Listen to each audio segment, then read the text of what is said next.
Hello everyone, welcome to my channel Shraddha's Gita Challenge, Day 54, અધ્યાય 2, શ્લોક number 7. શ્લોક number 7 આ રીતે છે. કાર્પણ્ય દોષોપહત સ્વભાવઃ પૃચ્છામિ ત્વામ ધર્મ સમ્મૂઢે ચેતી યચ્છ્રેયસ્ત્યા નિશ્ચિतं બ્રૂહિ તન્મે શિષ્યસ્તેહં શાધિ મામ ત્વામ પ્રપન્નમ. આ શ્લોકનો અર્થ આ રીતે થાય છે. કાર્પણ્ય કૃપણતાનો દોષ, કાયરતાનો દોષ, કંજૂસીનો દોષ, કાર્પણ્ય દોષ. બરાબર છે. કંજૂસી દોષ, ઉપહત હાવી થઈ ગયો છે મારા ઉપર, ઉપહત સ્વભાવ મારા સ્વભાવ ઉપર. બરાબર છે. પૃચ્છામિ ત્વામ હું તમને પૂછું છું.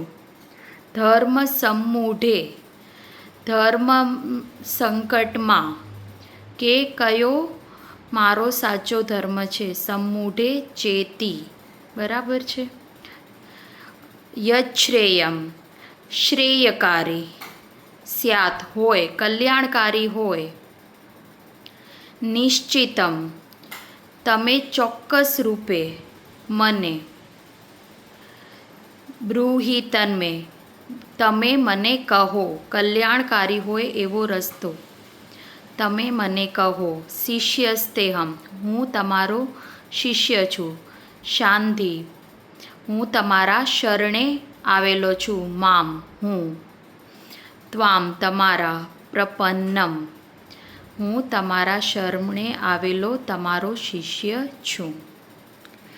હવે આ શ્લોકમાં અર્જુન શું કહે છે કે કૃપણતાનો, કર્પણતાનો દોષ, કંજૂસીનો દોષ, કાયરતાનો દોષ મારા સ્વભાવમાં હાવી થઈ ગયેલો છે. બરાબર છે. કે તમે મને રસ્તો કહો, સાચો ધર્મનો રસ્તો, શ્રેષ્ઠ રસ્તો તમે મને બતાવો. એવો શ્રેષ્ઠ રસ્તો જે નિશ્ચિત રૂપે હિતકારી હોય. હું તમારા શિષ્ય તરીકે તમારા શરણે આવ્યો છું. તમે મને સંદેશ આપો, તમે મને માર્ગદર્શન આપો. આ અધ્યાયમાં અર્જુન આવું કૃષ્ણ ભગવાનને કહી રહ્યા છે. હવે આ અધ્યાયમાં મેઇન કઈ વાતો આવે છે તો પહેલું આવે છે કાર્પણ્ય દોષો. બરાબર છે. કાર્પણ્ય એટલે શું? કૃપણ એટલે કંજૂસી. બરાબર છે. કંજૂસી. હવે આપણા વૈદિક સંસ્કૃતિમાં, ઉપનિષદોમાં શું કહેલું છે કે આપણે આપણી શક્તિઓનું, આપણે આપણી જેટલી પણ યોગ્યતા છે આપણા મનુષ્ય તરીકે, જો એ આપણે સંપૂર્ણપણે નથી વાપરતા તો આપણને કાર્પણ્યનો દોષ લાગે છે. બરાબર છે. જે માણસ કને અતિશય ધન છે, અતિશય સંપત્તિ છે, પરંતુ તે વાપરી નથી શકતો ને, તો એને કાર્પણ્ય દોષ કહેવાય, એને કંજૂસ કહેવાય. બરાબર છે. તો અહીંયા ધનની કંજૂસતા નથી, પરંતુ મારા અંદર રહેલી ક્ષમતા, મારી અંદર રહેલી શક્તિ, બરાબર છે, કે મારામાં કેટલી બધી તાકાત છે, હું કેટલું કરી શકું છું, મને એટલી બધી ભગવાને શક્તિ આપી છે કે હું ધારું એ કરી શકું છું. બરાબર છે. તો આપણે આપણી શક્તિઓ ઓળખી ના શકીએ અને ઓળખ્યા પછી પણ વાપરી ના શકીએ ને, તો એને કાર્પણ્ય દોષ કહેવામાં આવે છે. અર્જુન અત્યારે પોતાને કાર્પણ્ય દોષના સ્વભાવથી યુક્ત માની રહ્યો છે. એ સ્વીકારે પણ છે. એને ખબર છે કે અત્યારે અર્જુનને ખ્યાલ છે કેટલો મહાન ધનુર્ધારી છે, એના કને કહીએ ને વિશિષ્ટ શસ્ત્રો છે, એને કહીએ ને ધનુષ્ય વિદ્યામાં પારંગત છે, સશક્ત વ્યક્તિ છે. પરંતુ અત્યારે એ પરિસ્થિતિમાં એ કંઈ પણ એની જે એનામાં શક્તિ છે એ વાપરી નથી રહ્યો, એટલે કાર્પણ્ય દોષો એને આપણે કંજુસાઈ કહ્યું છે. એટલે અર્જુને પોતાના માટે આ દોષનું નામ આપ્યું છે. બરાબર છે. પછી બીજી લાઈનમાં શું કહે છે? ધર્મ સમૂઢે ચેતી. હવે આમાં અર્જુન અત્યારે ધર્મ સંકટ, કયો ધર્મ સ્વીકારવો ને એ ધર્મ સંકટની વાત કરી રહ્યો છે. બરાબર છે. હવે ધર્મ એટલે અહીંયા ઈ ધર્મની વાત નથી કરી રહ્યા, પૂજા પાઠ ભક્તિ ઈ ધર્મ નહીં. ધર્મ એટલે ડ્યુટી, મારું કર્તવ્ય. બરાબર છે. અત્યારે અર્જુનને બે વસ્તુમાં દ્વંદ્વ છે કે મારું એક તો કુળ ધર્મ બજાવું, જેમાં મારી સામે ભીષ્મ પિતામહ, દ્રોણાચાર્ય, કૌરવો છે, મારા ભાઈઓ છે. બીજી બાજુ એનો ધર્મ છે ક્ષત્રિય ધર્મ, સામાજિક ધર્મ, કે જેને ધર્મ માટે ક્ષત્રિય રૂપે લડવું જોઈએ. તો અર્જુન અત્યારે ધર્મ સમૂઢ ચેતી, એ ભગવાનને કહે છે કે મારા માટે સાચો ધર્મ શું છે મને ખબર જ નથી પડી રહી, તો મને સાચો રસ્તો બતાવો.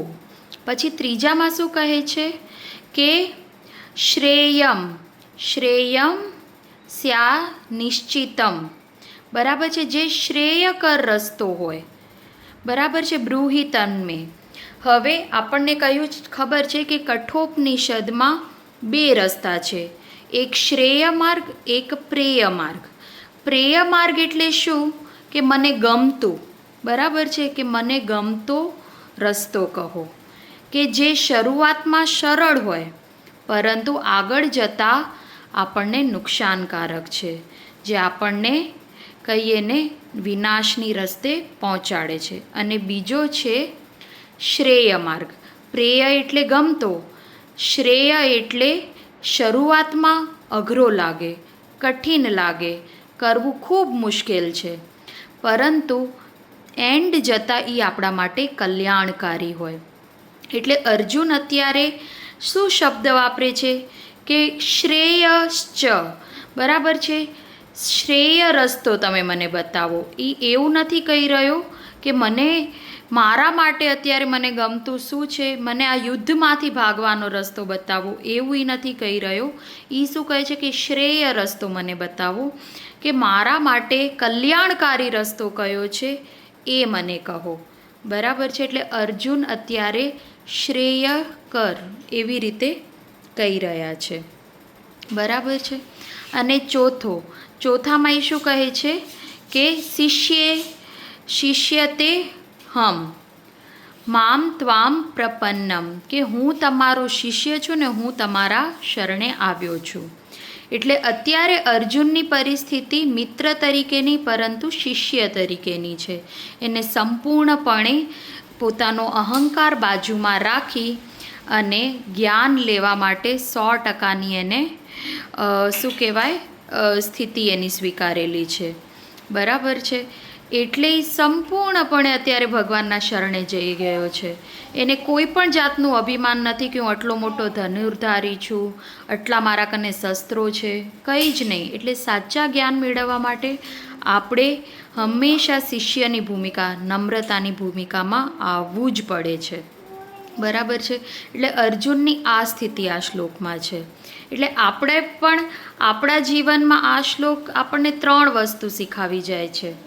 કે પહેલી વસ્તુ શું શીખવી જાય છે કે આપણે જ્યારે પણ આવા ધર્મ સંકટમાં હોઈએ ને તો ત્યારે સાચા ગુરુને કને આપણે રસ્તો મેળવવો જોઈએ. હવે ક્યારે પણ આપણને એવી પરિસ્થિતિ આવે ને તો ત્યારે આપણે અભિમાન આપણું સાઈડમાં મૂકવું જોઈએ કે મને બધી જ વસ્તુ ખબર છે. એ આપણે સાઈડમાં મૂકીને યોગ્ય વ્યક્તિ, યોગ્ય ગુરુ અથવા તો ભગવાન કને જઈને આપણે એમને પૂછવું જોઈએ કે આનો મને રસ્તો બતાવો, કે જેની મને સમજ નથી પડી રહી. આપણી બુદ્ધિ જ્યારે નથી આપણને સાથ આપી રહી, આપણને કંઈ જ સમજમાં નથી આવી રહ્યું, ત્યારે આપણે આપણો અહંકાર મૂકી અને યોગ્ય વ્યક્તિનું, ગુરુનું કે ભગવાનનું માર્ગદર્શન લેવું જોઈએ. બરાબર છે. પછી શ્રેયકર ને પ્રેયકર, હંમેશા શ્રેષ્ઠ રસ્તો, જે કલ્યાણકારી રસ્તો છે એનો જ સ્વીકાર કરવાનો. જો અર્જુન ધારત તો એને શ્રેયકર પ્રેયકર કે એ અત્યારે યુદ્ધમાંથી ભાગીને ટેમ્પરરી એનું મન શાંત થઈ જાત, એમ એને શાંતિ મળત, પણ લાંબે ગાળે જતાં એને શાંતિ ના મળત. અત્યારે એને કઠણ પડશે યુદ્ધ લડવું, પણ એના માટે કલ્યાણકારી રસ્તો છે. એટલા માટે આપણે પણ એવો રસ્તો શોધવો જોઈએ જે શ્રેયકર હોય, ના કે પ્રેયકર. ગમતી વસ્તુ હોવી કરતાં કલ્યાણકારી વસ્તુ હોવી એ બહુ મહત્ત્વનું છે. અને ત્રીજું કે આપણે જ્યારે પણ કહીએ ને જ્ઞાન મેળવવું હોય ને ત્યારે આપણે આપણો અહંકાર મૂકી અને જ્ઞાન પ્રાપ્તિ કરીશું તો જ આપણને સાચું જ્ઞાન મળશે. તે પછી જ્ઞાન આપણને કોઈ આપણા પ્રોપર માર્ગદર્શક પાસેથી હોય, કોઈ ગુરુ પાસેથી હોય કે ભગવાન પાસેથી હોય, પણ આપણે એના માટે પહેલાં સંપૂર્ણ શરણાગતિ સ્વીકારવી પડે છે. તો તમને આ શ્લોક કેવો લાગ્યો? જો ગમ્યો હોય તો મારા આ વિડીયોને ચોક્કસ લાઈક કરો અને મારા ચેનલને સબસ્ક્રાઈબ કરો. Thank you.